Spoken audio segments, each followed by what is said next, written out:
Hello. चलिए अभी next question करते हैं। यहाँ पे क्वेश्चन नंबर 10 बहुत ही बेहतरीन क्वेश्चन है। An umbrella has 8 ribs which are equally spaced. छतरी, छाता, राइट ना, अम्ब्रेला देखा था एग्जांपल आपको। तो क्या हुआ है कि अम्ब्रेला हैज 8 रिब्स। ये देखो, ये मेरे पास अम्ब्रेला है 8 ribs. Assuming umbrella to be flat circle of radius 45 centimetre, find the area between two consecutive ribs. समझो ये अम्ब्रेला है आपका, ठीक है ना। What is rib? इसको बोलता है रिब।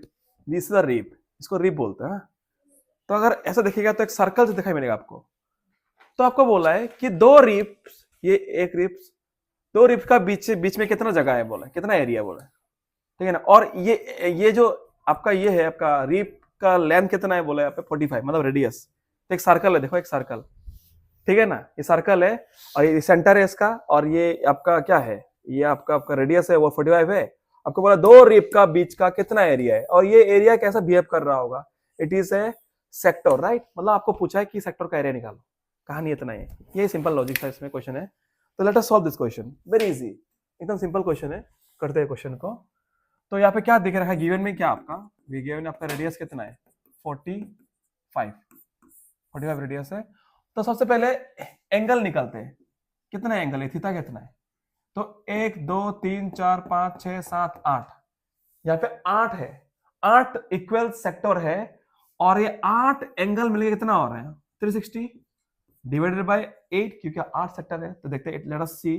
तो कितना होगा, यहाँ पे कटेगा तो कितना होगा खुद देखो। 8 1 जा 8, तो 8 4 जा 32, 32 32 फिर 8 5 जा 40 45, मतलब हर एक एंगल 45 45 45, सब एंगल 45 हो रहा है। तो यहाँ पे थीटा कितना हो रहा है, थीटा है 45 डिग्री। इतना इजी, देखो 45 डिग्री मिल गया। आपको बोला है कि दो कंसेक्यूटिव रिब का बीच का एरिया निकालना है। That means to find area between two consecutive ribs, मतलब सेक्टर निकालना आपको एरिया पे। therefore area of sector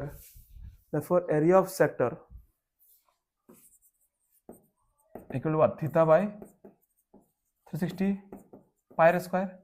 theta कितना है 45 बाय 360, ठीक है। ओके, पाई कितना है यहाँ पे 22 बाई 7, और आर कितना है 45 इंटू 45। कितना सिंपल है, देखो 45 1 जा 8 जा, ठीक है। 2 4 जा 2 11 जा, हो गया। अब खुद देखो, इसको इंटू करो। आपका 11 इंटू 45, देखो 11 इंटू 45 इंटू 45, 7 7 4 जा 28, 7 4 जा 28। कहानी ये है। तो 11 इंटू 45 इंटू 45 आपका कितना हो गया, यहाँ पे 2, इसको इंटू करके देखो। 2 2 2 7 5, 2 2 2 7 5 डिवाइड बाय 28, ठीक है ना। सो काटाकाटी करो, डिवाइड करके देखो कितना आ रहा है आंसर। यहाँ पे निकल के आएगा 795.5, ठीक है। इतना सेंटीमीटर स्क्वायर, इतना सेंटीमीटर स्क्वायर आपका एरिया है यहाँ पे, सेंटीमीटर। ओके, ये है आपका area of to consecutive ribs.